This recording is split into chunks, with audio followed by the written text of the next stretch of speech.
I'm Colin. I'm the Territory Manager for Porter Equipment, looking after Gisborne, Taupo and Hawke's Bay. So we're here today with Springhill Dairies, Paul Franklin. He's taken delivery of his HL940XT. Paul's he's a good customer to Porter's. We first started talking to Paul about his requirements, what we could do for him on his farm here. There's a lot of conversation around the specification, in which we ended up going with a newer model 940 with the long reach and a factory quick hitch, which best suited his needs for what he wants here on this farm. Hello, I'm Paul Franklin. I'm the owner of Springhill Dairies. We're a family-owned business in central Hawke's Bay.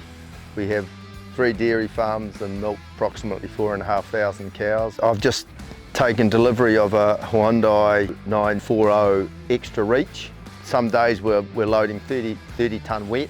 We wreck wheel tractors trying to load that sort of volume. A load is designed to work all day, every day in a quarry, and should last forever and a day here pretty much. I've got 2 Hyundai diggers. I've found Porters have been very good to deal with. Their servicing. I've never had an argument over anything, and yeah, they stand by their product. And the other thing about the Hyundai is they're very good value for money. It ticked a lot of boxes for what I wanted. In fact, it ticked all the boxes for what I wanted.